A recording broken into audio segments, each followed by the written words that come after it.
बेटों, मेरी बात ध्यान से सुनो। मैंने अपने व्यापार को बढ़ाने के लिए खूब मेहनत की और सफल भी रहा। अब मेरी संपत्ति में तुम तीनों का बराबर का हक है। मैंने 3 बेशकीमती हीरे खरीदे थे, जिनकी कीमत हमारी पूरी संपत्ति से भी ज्यादा है।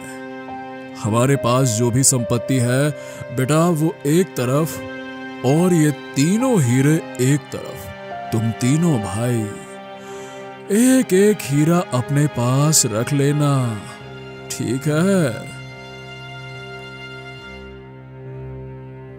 पर पिताजी, वो हीरे हैं कहां पर?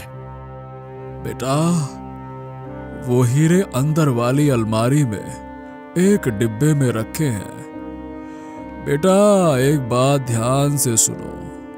इन हीरों को भविष्य में जरूरत पड़ने पर ही इस्तेमाल करना, लेकिन तब तक इस बात को भूलकर एक साथ रहकर सामान्य जीवन ही जीना।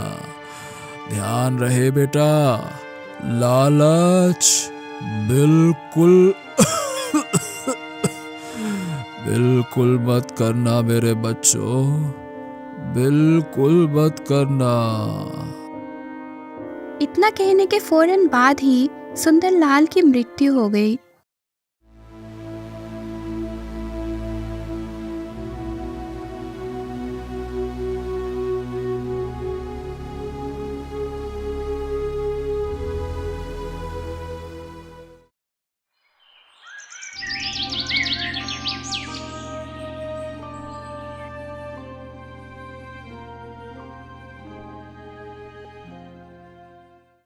मुझे लगता है हम सबको साथ रहकर पिताजी के व्यवसाय को आगे बढ़ाना चाहिए। मैंने उन 3 हीरो को उसी अलमारी में छुपा कर रखा है। यदि भविष्य में हमें उनकी जरूरत पड़ी तो हम उनका इस्तेमाल करेंगे। क्या आप दोनों को इससे कोई परेशानी है? अरे नहीं भैया, कोई दिक्कत नहीं है। आपका कहना सबसे उचित है। आप जो बोले वही होगा। वो तीनों मिलकर अपने पिताजी के व्यवसाय को साथ मिलकर चलाने लगे और खुशी से रहने लगे।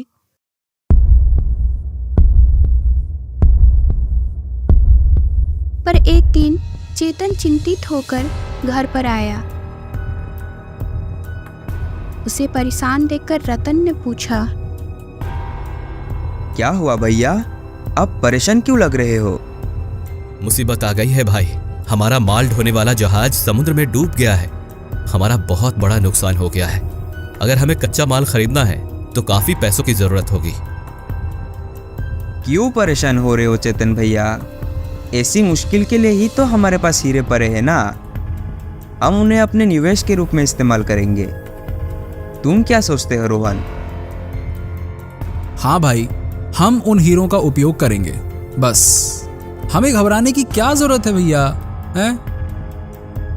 तुम दोनों ठीक ही कह रहे हो। रुको, मैं अभी उन हीरो को लेकर आता हूं।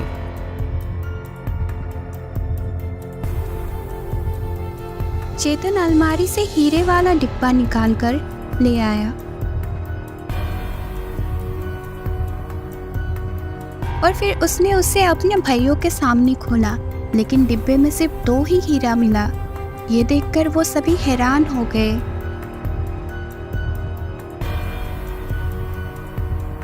हम तीनों के अलावा किसी को भी हीरो के बारे में पता नहीं था।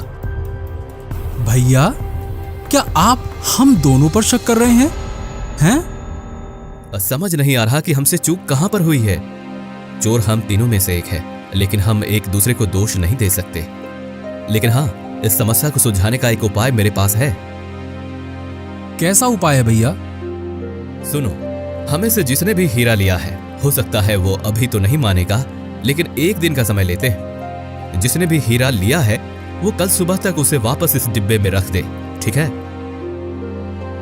ठीक है। लेकिन अगर हीरा हम तीनों में से किसी ने नहीं लिया होगा तो हम सब क्या करेंगे? अगर ऐसा हुआ तो हम राजा के पास जाएंगे। तो हम कल का इंतजार करते हैं। अगर हीरा नहीं मिला तो हम सब लोग राजा के पास जाएंगे और तुम सब लोग जाओ और जाकर सो जाओ। भाइयों को अब भी उम्मीद थी कि तीसरा हीरा जरूर मिल जाएगा। वो सभी हीरे के मिलने की उम्मीद रखते हुए जाकर सो गए।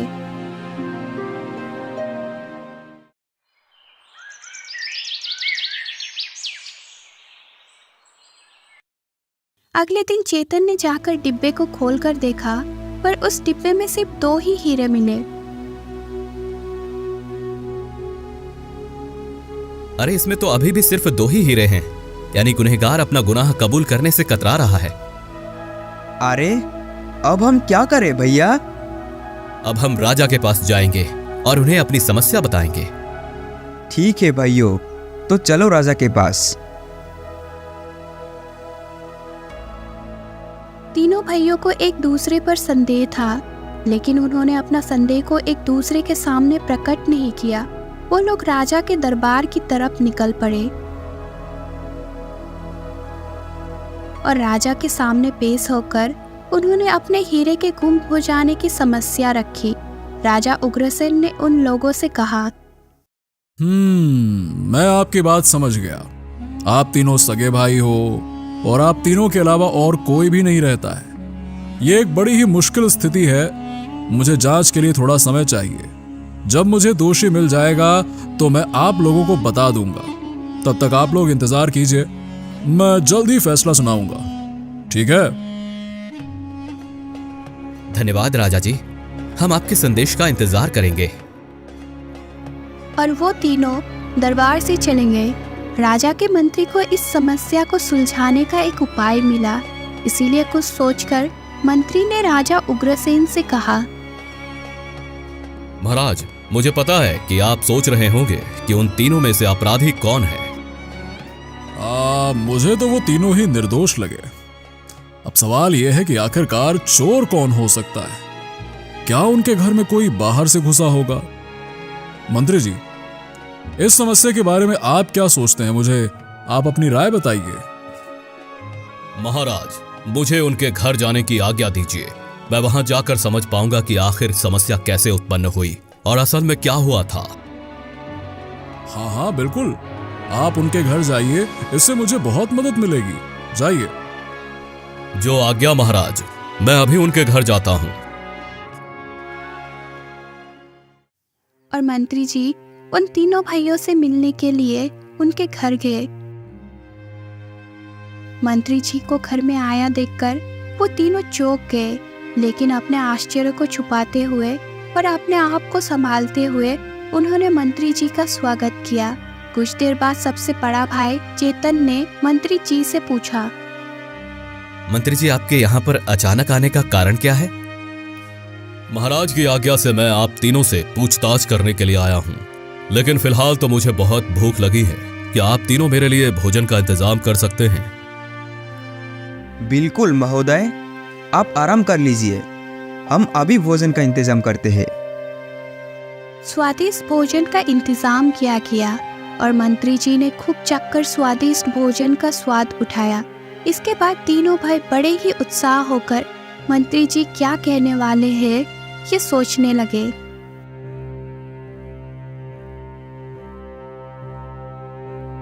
स्वादिष्ट भोजन के लिए धन्यवाद। इससे पहले कि मैं अपनी जांच शुरू करूं, मैं आप लोगों को एक कहानी सुनाना चाहता हूं। ध्यान से सुनिए। जब मंत्री जी ने कहा कि वो उन तीनों को एक कहानी सुनाएंगे, तो तीनों भाई बड़े ही हैरान रह गए।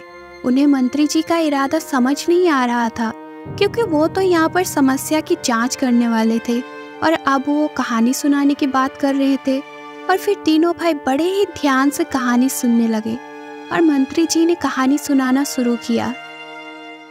एक समय की बात है, श्रीधर नाम का एक राजा रहता था। उनकी एक बेटी थी जिसका नाम नैनिका था। वो गुरु विश्वामित्र से अपनी शिक्षा प्राप्त कर रही थी। अब वो विवाह योग्य हो गई थी, इसलिए उसके पिता ने उसको आश्रम भेजना बंद कर दिया। एक दिन नैनिका अपनी शादी की खबर बताने के लिए अपने गुरु से मिलने गई और कहने लगी,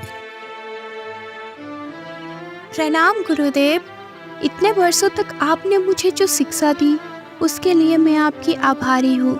इस बक्से में कुछ कपड़े और कुछ कीमती सामान है, इसे गुरु दक्षिणा के रूप में आप स्वीकार कीजिए और मुझे मेरे आने वाले समय के लिए आशीर्वाद दीजिए। नैनिका, इन सभी उपहारों को वापस ले जाओ। मैं इन्हें स्वीकार नहीं कर सकता। वैसे मेरी एक इच्छा है। अगर तुम वो इच्छा पूरी कर सकती हो तभी मैं तुम्हें अपनी इच्छा बताऊंगा। गुरु की इच्छा पूरी करना सबसे बड़ा पुण्य का काम है। बताइए गुरुदेव, मैं आपकी इच्छा कैसे पूरी कर सकती हूँ? तुम्हारा विवाह होने के बाद उसी रात तुम्हें बहुत से गहने से साज धज कर अकेले ही मेरे आश्रम में आना होगा। बताओ, क्या तुम ऐसा कर सकती हो?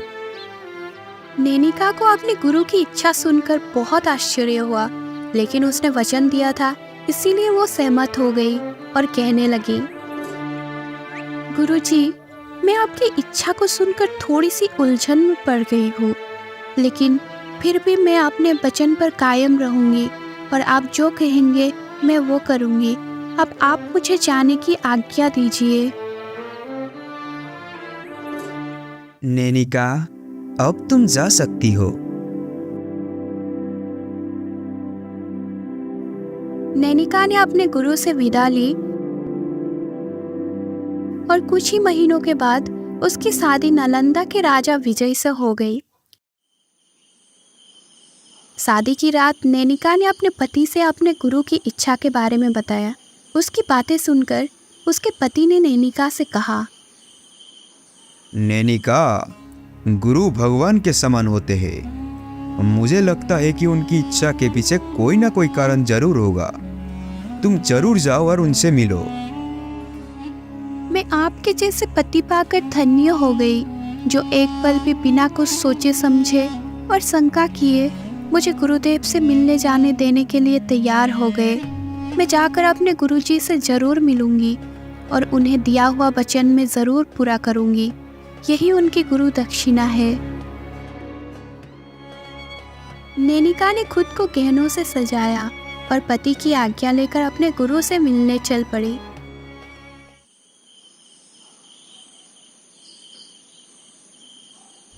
तभी बीच रास्ते में उसका सामना एक लुटेरे से हो गया और उस चोर लुटेरे ने कहा, अरे तुम कौन हो और इतनी रात को ये गहनों से सज धज के कहाँ जा रही हो?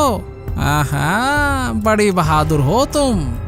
लेकिन तुम नहीं जानते कि मैं कौन हूँ। मैं एक चोर हूँ और अपने सारे गहने चलो चलो चलो मेरे हवाले कर दो, नहीं तो मैं तुम्हें जान से मार डालूंगा। चोर ने जब नैनिका को धमकी दी तो नैनिका ने जवाब दिया, सुनो, मैं तुम्हें सारे गहने दे दूंगी, लेकिन अभी मैं अपने गुरु की इच्छा पूरी करने जा रही हूँ। उसे पूरी कर लो, इसके बाद तुम मेरे गहने ले सकते हो, परंतु अभी के लिए मुझे जाने दो, वरना मेरा वचन अधूरा रह जाएगा। नैनिका ने चोर को सारी बात बता दी और उससे जाने की विनती की। चोर ये देखकर चौंक गया कि इस लड़की ने अकेले यहाँ पर आने की हिम्मत दिखाई है। चोर ने उसकी मासूमियत को देखते हुए कहा, अच्छा, देखो वैसे तो मैं तुम्हारी बात पर विश्वास नहीं करता, परंतु तुम भोली भाली लगती हो तो चलो ठीक है, तुम जा सकती हो। लेकिन एक बात का ध्यान रखना कि तुम्हें वापस लौट कर आना है, नहीं तो मैं आकर तुम्हारे गुरु को भी जान से मार डालूंगा, समझे क्या? मैं तुम्हें ऐसा मौका नहीं दूंगी, मैं जरूर लौट कर आऊंगी। तुम मेरा यहीं पर इंतजार करना।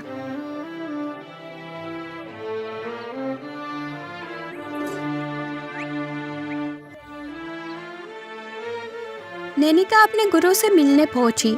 नैनिका को देखकर उसका गुरु बहुत ही खुश हुए, क्योंकि नैनिका ने अपना वचन पूरा किया था। बहुत अच्छे नैनिका, मुझे खुशी है कि तुमने अपना वचन पूरा किया, और साथ ही साथ मुझे इस बात का भी खुशी है, मैंने आज तक तुम्हें जो शिक्षा दी है तुमने उसको बहुत ही अच्छा से सीखा।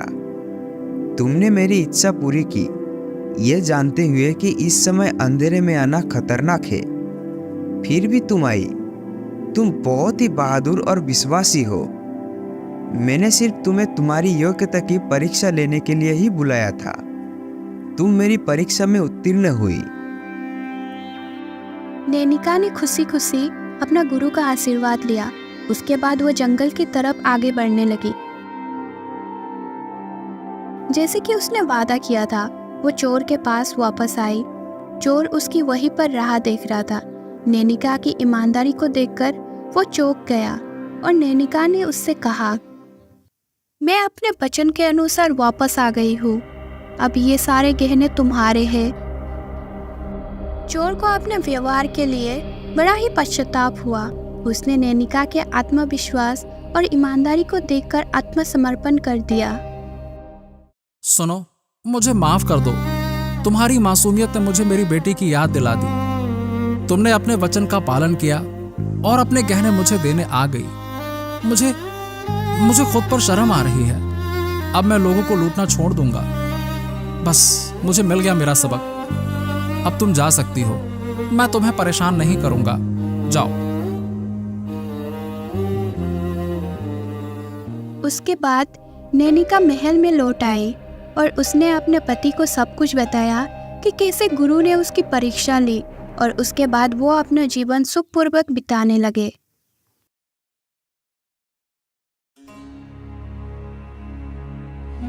अब ये कहानी पूरी हो चुकी है। इस कहानी में बहुत से अच्छे लोग हैं, लेकिन उनमें से सबसे अच्छा कौन है? इस तरह से मंत्री जी ने उन तीनों भाइयों के सामने एक सवाल रख दिया। मेरे हिसाब से सबसे अच्छा आदमी राजा विजय था, जिसने अपनी पत्नी को उसके गुरु से मिलने की अनुमति दी। वही सबसे अच्छा था। अच्छा रतन, तुम्हें क्या लगता है? मुझे लगता है कि गुरु सबसे अच्छे थे, क्योंकि गुरु ने राजकुमारी द्वारा दिए गए सभी कीमती उपहारों को अस्वीकार कर दिया और गुरुकुल में सीखी हुई बातों की जांच करने के लिए उन्होंने राजकुमारी की परीक्षा ली। इसीलिए गुरु ही सर्वश्रेष्ठ थे। ठीक है, तुम बताओ रोहन, तुम्हें क्या लगता है? मेरी राय यह है कि चोर ने चोरी का मौका पाकर भी नैनिका को जाने दिया और पश्चाताप किया। तो मेरे हिसाब से चोर ही सबसे अच्छा था। अच्छा, तो आप सब में से नैनिका को कोई भी सबसे अच्छी नहीं मानता।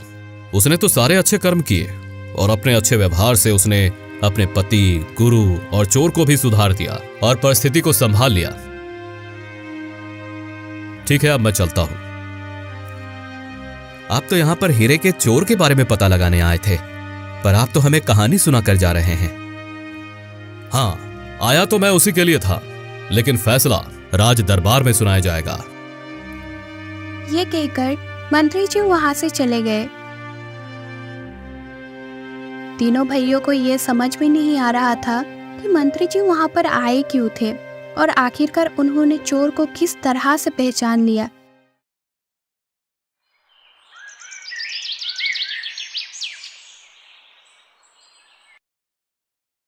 अगले दिन सुबह मंत्री जी राजा से मिले और कहने लगे, महाराज, मुझे पता चल गया है कि तीनों में से चोर कौन है। बहुत अच्छे मंत्री जी, बहुत बढ़िया। आपको पता चल गया तो बताइए, कौन है उन तीनों में से चोर? महाराज, सबसे छोटा भाई रोहन ही चोर है। आप इतने विश्वास से कैसे कह सकते हैं? मंत्री जी ने राजा को उन भाइयों के घर में हुए सारी वो बातें बताई और ये भी बताया कि उन्होंने तीनों भाइयों से एक सवाल पूछा था, और उस सवाल का जवाब के आधार पर ही उन्होंने चोर को निर्धारित किया। महाराज, जब मैंने उनसे सबसे अच्छी व्यक्ति के बारे में पूछा तो बड़े भाई चेतन ने कहा कि पति ही सबसे अच्छा है, और दूसरे भाई रतन ने कहा कि गुरु ही सबसे अच्छा है। लेकिन तीसरा भाई रोहन मुझे लालची लगा, क्योंकि उसने चोर को अच्छा बताया। तो मैं समझ गया कि रोहन ही चोर है। रोहन ने ही वो तीसरा हीरा चुराया है, क्योंकि एक चोर ही दूसरे चोर को अच्छा बता सकता है। शाबाश मंत्री जी, शाबाश शाबाश, बहुत बढ़िया। मैं आपके उत्तर को सुनकर बहुत ही प्रसन्न हुआ। तीनों भाइयों को तुरंत हमसे मिलने के लिए बुलाया जाए। जो आज्ञा महाराज। और फिर राजा के आदेश के अनुसार तीनों भाई राजा से मिलने के लिए दरबार में हाजिर हुए। उन्हें देखकर राजा ने कहा, सारी बातों की जांच करने के बाद मैं इस नतीजे पर पहुंचा हूं कि दोनों हीरे चेतन और रतन के हैं, रोहन के नहीं। और यही मेरा अंतिम फैसला है, क्योंकि रोहन पहले ही अपना हीरा चुरा कर निकाल चुका है। फैसला सुनने के बाद रोहन समझ गया कि उसकी चोरी पकड़ी गई है और वो बिल्कुल चुप रहा और उसने कुछ नहीं कहा। उसी ने अपने भाइयों को बिना कुछ बताए उस हीरे की चोरी की थी। रोहन का सिर शर्म से झुक गया। समस्या का हल मिल जाने की वजह से चेतन और रतन ने राजा का आभार प्रकट किया और फिर वो अपने घर की ओर निकल पड़े। तीनों भाइयों ने फिर कभी चोरी के बारे में कोई चर्चा नहीं की और अपने पिता की संपत्ति को समान रूप में बांट लिया और पिता के व्यवसाय को कई गुना आगे बढ़ाया और साथ साथ सुखी जीवन बिताने लगे।